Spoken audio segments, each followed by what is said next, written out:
आइए देखते हैं इस क्वेश्चन को। ये एक क्वाड्रेटिक इक्वेशन है। यहाँ पर सबसे पहले देख लेते हैं इस क्वेश्चन को सोल्व करना है। X square minus 5x plus 6 equal 0। इसमें x की वैल्यू फाइंड करनी है क्योंकि एक क्वाड्रेटिक इक्वेशन है, तो इसमें x की 2 वैल्यू निकल के आएगी, यानी 2 वैल्यू निकल के आएगी।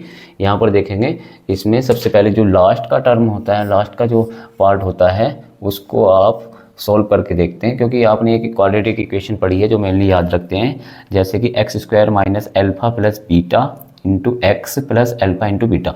तो जो यहाँ पर होता है वो इस क्वाड्रेटिक इक्वेशन के रूट माने जाते हैं। तो जब यहाँ पर जो ये क्वाड्रेटिक इक्वेशन है इसके 2 रूट निकलेंगे, एक को हमने अल्फा मान लिया, एक को हमने बीटा। इस तरीके से यहाँ पर जो होता है वो आपका सी पार्ट होता है। सी पार्ट को ही आप, जैसे कि एक आपने इक्वेशन पढ़ी होगी A X square plus B X plus C, इस तरीके से इक्वेशन पढ़ी है।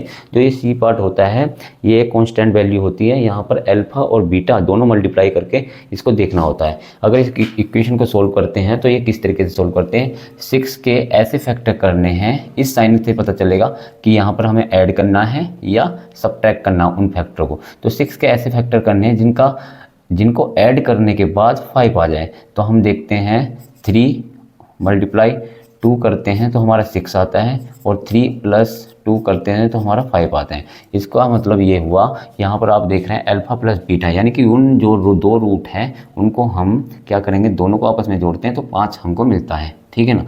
तो इस इक्वेशन को ऐसे लिखा जा सकता है, जैसे कि 3 लिख सकते हैं 3 plus 2x plus 6 equal 0। X square minus, जब अंदर माइनस जाएगा तो सभी चिन्ह चेंज हो जाएंगे, और ये x इसमें भी मल्टीप्लाई करेगा और 2 के साथ भी मल्टीप्लाई करेगा। तो माइनस का 3x और माइनस का 2x प्लस 6 इक्वल 0। और यहाँ पर और इन 2 में आप देखेंगे कि क्या कॉमन आ रहा है। यहाँ पर देखेंगे तो x कॉमन आ जाता है, यहाँ x कॉमन लेते हैं तो हमें दिखाई देता है x बचता है यहाँ पर क्या, x माइनस 3, और यहाँ पर आपका दिख रहा है माइनस के 2 कॉमन, क्योंकि आपको पता ही है जो यहाँ पर आता है वही वैल्यू यहाँ पर आती है ब्रैकेट में। तो आ जाएगा x माइनस 3 बराबर 0। ठीक है ना। अब यहाँ पर देखते हैं इन 2 पार्ट में क्या कॉमन है। तो x माइनस 3 कॉमन है, सीधा सीधा आपको दिख रहा है।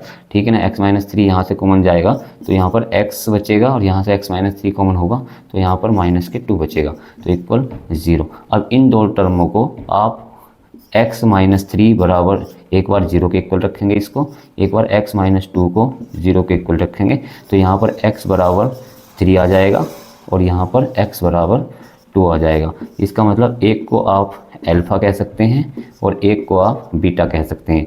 अगर ये वाले जो x की वैल्यू निकली है जिसको आप अल्फा और बीटा मान रहे हैं, अगर इस टर्म में आप यानी कि इस इक्वेशन में रख देते हैं तो फिर से ये इक्वेशन आपकी बन के आ जाएगी। इस तरीके से ये सॉल्व होता है।